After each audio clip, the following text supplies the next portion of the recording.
ये all India pre medical test. देखो पहले तो CPMT होता था, ठीक है, फिर वो अलग अलग यूनिवर्सिटी अलग अलग कराती थी, ठीक है। CBSE PMT अलग होता था, CBSE वाला अलग होता था, PMT अलग होता था, स्टेट अलग कराते थे, सेंट्रल अलग कराती थी, ठीक है। इसके बाद all India pre medical test हो गया, उसी को अब नीट कर दिया गया है। अच्छा, all India pre medical test में भी इसके बाद आपका जो एम्स का एग्ज़ाम अलग होता था, अब शायद नीट से ही लेते हैं। वो नीट से जो टॉपर्स होते हैं वो एम्स में जाते हैं। अब तो सब कुछ नीट में ही होना है, तो हो सकता है एम्स में ही हो जाए। नहीं, बहुत बड़ी बात नहीं है, इंसानों का ही होता है।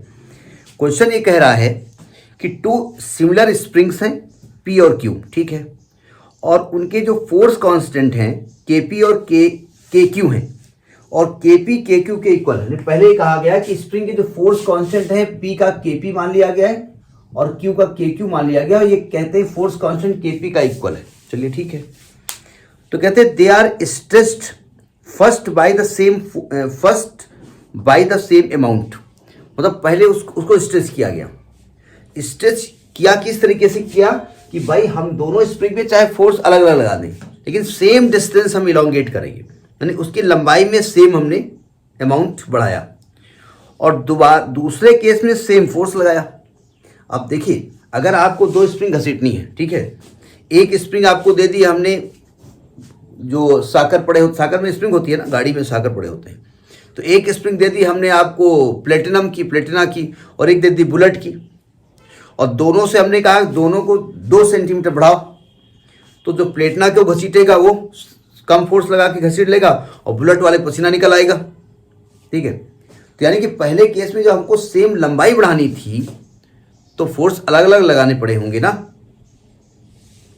और दूसरे केस में कह रहे हैं कि सेम फोर्स लगाओ, लंबाई भले अलग अलग हो जाए।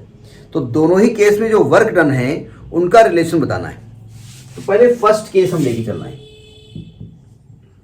फर्स्ट केस हमने कहा सेम इलांगेशन हो रहा है, सेम इलांगेशन हमने मान लिया है। इलांगेशन है x1 और x2, दोनों की वैल्यू किसके इक्वल है? x के इक्वल है, यानी दोनों का इलांगेशन सेम है, ठीक है।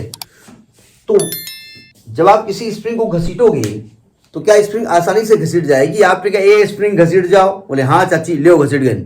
आपको फोर्स लगाना पड़ेगा ना, और जहां पर भी फोर्स लगा करके आपको वर्क करना पड़ रहा है वो वर्क उसकी एनर्जी के फॉर्म में स्टोर हो जाएगा।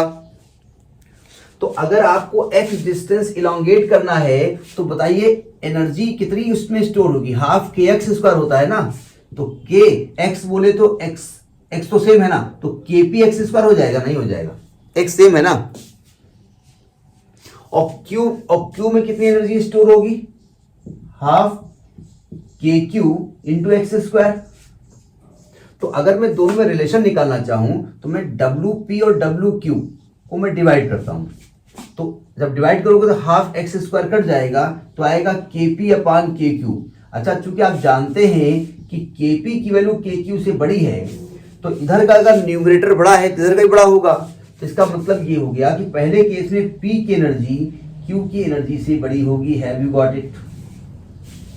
तो पहला पार्ट तो ये हो गया कि wp is greater than wq।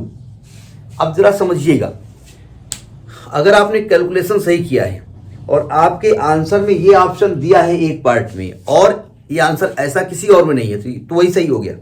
आपको सेकेंड पार्ट लगाने की जरूरत नहीं है, ठीक है। लेकिन यहाँ पर तो कई जगह है, तो इसलिए हमको हाँ सी पार्ट में दिया हुआ है सर। भाई पहला वाला सी, हाँ सी वाला सही हो गया, लेकिन मान लीजिए आपने कहीं गड़बड़ किया होगा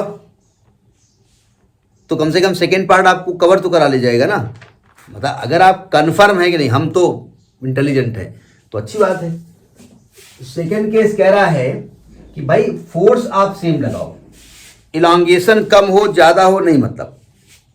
तो आप जानते हैं, अगर मान लेते हैं सेकेंड केस में कि let force F is applied, force F is applied, तो फोर्स F अप्लाइड होगा तो आप जानते हैं F बराबर kx होता है ना, यानी दोनों ही केस में F1 बराबर F2 दोनों F के इक्वल होगा, और F बराबर kx होता है, तो यहां पर हो जाएगा k1 kp x1 या xp मान लो, इज इक्वल टू के क्यू एक्स क्यू मान लो बराबर एफ। क्यों? x1 ही लिखो ज्यादा ठीक है। यानी x1 की वैल्यू आएगी एफ अपान के पी और x2 की वैल्यू आएगी एफ अपान के क्यू। सही कहा मैंने?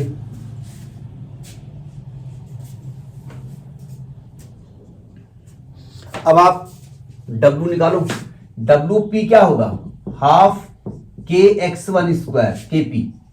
तो हाफ के पी x1 स्क्वायर क्या होगा? एफ स्क्वायर अपान एक्स के पी स्क्वायर। के पी स्क्वायर, के पी से के पी कट गया, एफ स्क्वायर अपान 2 के पी। और जब डब्ल्यू क्यू लिखेंगे तो आएगा एफ स्क्वायर अपान 2 के क्यू। और आपको डब्ल्यू पी और डब्ल्यू क्यू में रिलेशन चाहिए, तो हम डब्ल्यू पी और डब्ल्यू क्यू को डिवाइड करेंगे तो जब इसको लिखेंगे क्या आएगा?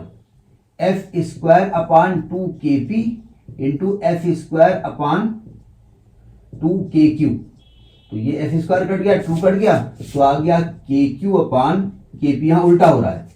अब चूंकि के क्यू की वैल्यू छोटी है के पी से, इसलिए डब्ल्यू पी छोटा होगा डब्ल्यू क्यू से। तो सेकेंड केस में डब्ल्यू पी छोटा होगा डब्ल्यू क्यू से। ठीक है, अब देख लो कौन सा पार्ट सही है इसका। हाँ, उल्टा लिखा है डब्ल्यू क्यू बड़ा है, वही चीज है। इसको ऐसे लिखो या इसको लिखो डब्ल्यू क्यू बड़ा होगा डब्ल्यू पी से। ठीक है, तो इसका आपका कौन सा पार्ट सही है? सी पार्ट इज सही। तो ये आपका पीएमटी 2015 का क्वेश्चन। सुन मेरी बात।